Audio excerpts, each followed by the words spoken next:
enfermedad renal crónica mantiene en diálisis unos 25.000 pacientes en España y aproximadamente al mismo número de pacientes con un trasplante renal funcionante. El 2,5% del total del presupuesto sanitario se destina a enfermos renales en estadio 5, es decir, aquellos que necesitan alguna de las dos opciones. Para hablar de ello, contamos hoy con el jefe de servicio de nefrología del Hospital Universitario Puerta de Hierro de Madrid y vocal de la Sociedad Española de Nefrología, doctor José María Portolés. Muy buenas. Muy buenas, gracias por invitarme a hablar con usted. La diabetes, la hipertensión y la enfermedad vascular suponen hasta un 50% de las causas de enfermedad renal crónica. ¿Cuál es la importancia, por tanto, de tratar esas y de controlar las diferentes comorbilidades y factores de riesgo que pueden agravar o acelerar la afección renal? Pues toda la importancia del trabajo de los nefrólogos es detectar precozmente la enfermedad renal e intervenir para frenar su progresión. En este sentido, donde tenemos más evidencias precisamente en la diabetes y en la hipertensión arterial, donde ha quedado claramente demostrado que la intervención, especialmente con fármacos que reduzcan la proteinuria, que es el factor principal de progresión de la enfermedad renal, nos van a ayudar a frenar la progresión y a retrasar la entrada en diálisis. En este sentido, tenemos fármacos clásicos que ya están aprobados, como los bloqueantes del sistema renina-angiotensina-aldosterona, y en los últimos años estamos viendo gran cantidad de ensayos clínicos específicamente en diabetes para frenar la proteinuria. Sabemos que se diagnostica mejor y se ha conseguido disminuir la incidencia de casos anuales que requieren diálisis, pero aún queda un alto porcentaje de enfermedad oculta, ¿no? Se llama la enfermedad silenciosa por algo, ¿no? Sí. Hay que focalizar esfuerzos también, por tanto, en esa prevención precoz. Sí, en la prevención y la detención no podemos hacer nada sin el apoyo de atención primaria. En este sentido, se han desarrollado planes tanto a nivel nacional entre sociedades científicas. Se ha firmado recientemente un convenio con 9 sociedades científicas para detectar la enfermedad renal por otros especialistas, para hacer un manejo integrado de la enfermedad entre varias especialidades y para poder proteger el riñón lo antes posible. En concreto, con atención primaria, en nuestra comunidad, en la Comunidad de Madrid, se ha trabajado y se ha aprobado un plan específico de enfermedad renal crónica que se presentó a finales del año 2011, y este tipo de planes se están aprobando en todas las comunidades, puesto que la sanidad está transferida y son ellos los responsables de la atención. Este grado de integración, en algunos casos como en Madrid, llega a un nivel informático en el cual las ayudas para la toma de decisiones en la enfermedad renal crónica van a estar disponibles en la historia clínica informática de primaria directamente. Una teleconsulta, entonces.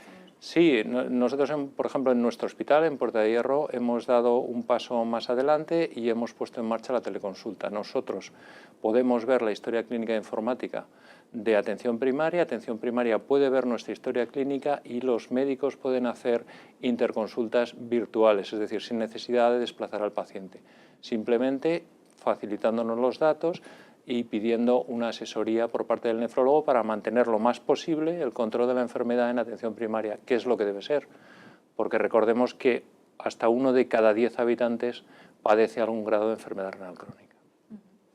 El año pasado, un artículo en The Lancet hablaba del uso de quelantes de fósforo no cálcicos frente a los cálcicos en pacientes con enfermedad renal crónica. ¿Esto ha implicado algo en la práctica clínica o lo va a implicar? Sí, sin duda. Lo que hemos aprendido en los últimos 10 años es que el verdadero problema de la alteración del metabolismo del hueso en los pacientes renales no está en el hueso, sino en el vaso. En este sentido, el 50% de nuestros pacientes en diálisis fallecen de problemas cardiovasculares. El riñón es un órgano tremendamente implicado, es un órgano vascular, es posiblemente el órgano más vascular del cuerpo, y en este sentido todo lo que contribuya a reducir la calcificación de nuestros pacientes es importante. Últimamente disponemos de quelantes libres de calcio y estos quelantes nos permiten manejar más adecuadamente, y lo que dice este artículo del Lancet recientemente publicado es que el uso de quelantes libres de calcio puede permitir una menor progresión de la calcificación vascular que está detrás del daño vascular de nuestros pacientes. El tratamiento renal sustitutivo, el mantenimiento de la función renal residual del riñón y garantizar el balance óptimo de líquidos son fundamentales. ¿Cómo se consigue mantener ese balance en la práctica? En la práctica se consigue aplicando las mismas medidas de nefroprotección que se aplican antes de entrar en diálisis. Los nefrólogos que llevan diálisis peritoneal llevan muchos años protegiendo lo poquito que queda del riñón porque saben que es muy valioso. No olvidemos que la diálisis no sustituye un riñón normal, sino que aporta aproximadamente un aclaramiento equivalente a 12 mililitros minuto. ¿De acuerdo? Lo que se está empezando a trabajar últimamente es también en hemodiálisis a proteger esa función renal residual. Esa pequeña función renal residual va a permitir al paciente llevar una vida más libre en ingesta de líquidos, por ejemplo, y también en la dieta, específicamente del potasio.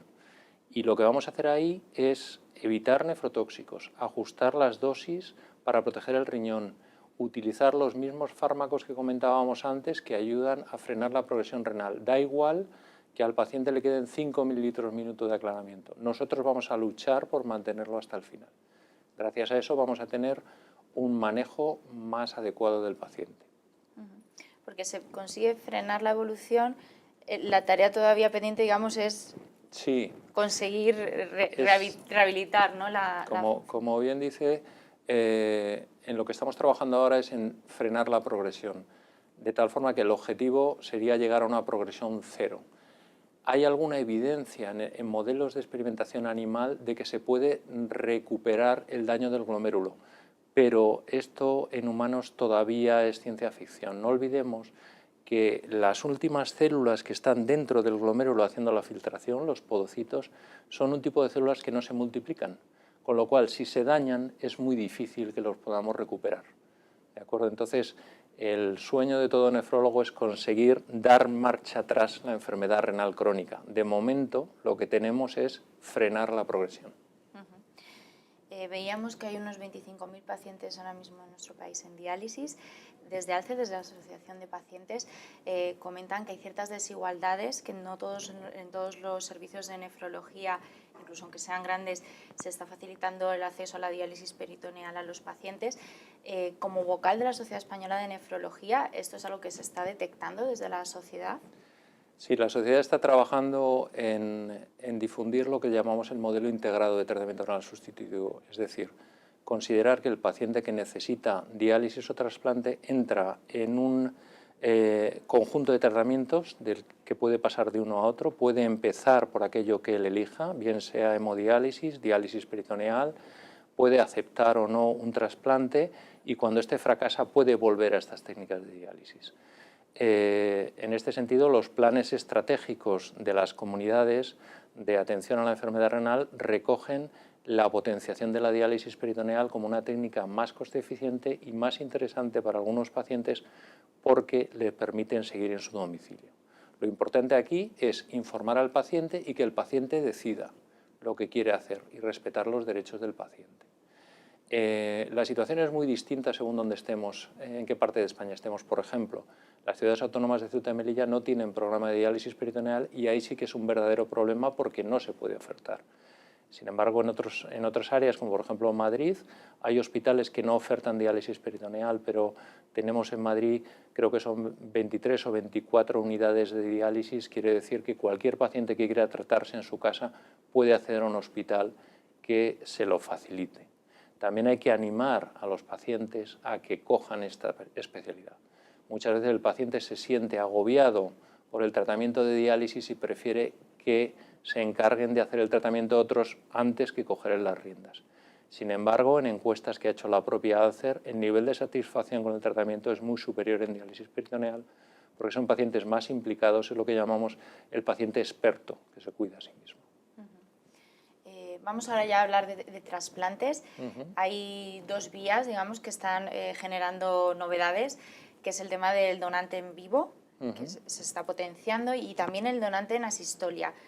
Háblenos un poquito de estas dos nuevas vías. Bueno, nuevas no, pero... Bueno, el donante de vivo fue el primer trasplante que se hizo en el mundo, fue así, y es una técnica que en España ha estado bastante olvidada porque teníamos un programa de donación muy exitoso, conseguíamos muchos riñones y entonces el trasplante de vivo estaba olvidado. Sin embargo, en los últimos años, tanto por la reducción progresiva de las donaciones como porque la sociedad está madurando hacia un nivel de implicación mayor y de toma de responsabilidad me estoy refiriendo a familiares de pacientes que van a entrar en diálisis, etcétera. Eso hace que el trasplante de vivo esté creciendo de tal forma que hoy en día 1 de cada 7 trasplantes que se hacen es trasplante en donación de vivo. Esto nos permite además plantear el trasplante antes de entrar en diálisis, es decir, cuando un paciente llega a la situación de prediálisis, si tiene algún donante potencial en la familia, se estudia y puede ser trasplantado sin necesidad de llegar a diálisis, lo cual es muy interesante tanto para su vida, para su vivencia de la enfermedad, como para su pronóstico, porque la diálisis tiene un efecto deleterio. El otro tipo que hemos mencionado, o que ha mencionado, el donante en asistolia, es un tipo de donante que en otros países constituye el 50% de las donaciones. Sin embargo, en España ha estado un poco apartado. Tengan en cuenta que, por ejemplo, hace 3 o 4 años había 2 o 3 donantes en asistolia tipo 3. Me estoy refiriendo específicamente al donante en asistolia de los pacientes que fallecen dentro de los hospitales, y en los últimos años se ha puesto en marcha un programa desde la ONT para potenciarlo. De tal manera que para este año son ya 20 los hospitales que utilizan este tipo de donante en asistolia tipo 3, que es el donante que fallece en el hospital y hablamos con la familia para poder utilizar sus órganos. En este sentido, el Hospital Puerta de Hierro puso en marcha este tipo de programas y ahora mismo es el hospital que más donantes en asistolia tipo 3 ha generado en toda España y está liderando un programa de seguimiento a nivel nacional para ver cómo evoluciona este tipo de trasplante, y los resultados que llevamos en estos 2 años son muy buenos. Vamos a hablar un poco de investigación. Recientemente un equipo del Centro de Medicina Regenerativa de Barcelona consiguió generar células de riñón a partir de células madre humanas. Esto estamos hablando de resultados que se podrían obtener, pero a largo plazo, ¿no? A bastante largo plazo. Ojalá me equivocara, pero la estructura, la fisiología del riñón es muy compleja. Hay muchos tipos celulares montados o funcionando sobre una estructura de interconexión endocrina, paracrina, de conexión del sistema nervioso y simpático, etcétera, que hace francamente difícil reproducirla a partir de células madre. En otros campos, como por ejemplo en el corazón, se han conseguido ya avances y hay modelos experimentales de corazones muy sencillos generados sobre una estructura de soporte a partir de células madre, pero no olvidemos que el corazón, su estructura básica es de pocos tipos celulares y sin embargo el riñón es una estructura muy compleja. Yo creo que esto va a necesitar muchos años de desarrollo para llegar a generar un riñón bioartificial. Otro tema que también está últimamente así como más en boga es el papel que juega la proteína cloto en la nefrología. ¿Qué nos podría contar de esto? Bueno, esto está dentro del, yo diría, fascinante campo de la senescencia. Es decir, se está estudiando mucho, se está trabajando no solo a nivel de nefrología, sino a nivel de biología básica en lo que son los mecanismos de envejecimiento o de senescencia del cuerpo, del ser vivo. En este sentido hay que decir que la enfermedad renal está funcionando con determinados mecanismos comunes con lo que es el envejecimiento, es decir, sería como una especie de envejecimiento prematuro sobre la estructura de nuestros vasos, sobre nuestro endotelio, etc. La interacción del gen cloto ha cobrado especial relevancia por su interacción con uno de los mecanismos de compensación del riñón más precoces, que es el del factor, el FGF23, que es un factor fosfatúrico que se produce en fases tempranas de la enfermedad renal crónica para compensar los fallos de excreción del riñón, y que se ha visto que a través de este mediador podría tener un efecto perjudicial sobre el endotelio vascular y sobre el daño cardiovascular. Por tanto, la investigación en esa línea nos va a proporcionar nuevas dianas terapéuticas que van a permitir frenar la progresión de la enfermedad renal crónica. Doctor Puertolés, pues muchas gracias por este compendio de cosas que nos ha hecho. Un placer tenerlo aquí. Lo esperamos en próximas entrevistas. Muy bien, un placer para mí. Gracias por la oportunidad que nos da de difundir la nefrología y el trabajo de la Sociedad Española de Nefrología. Muchas gracias.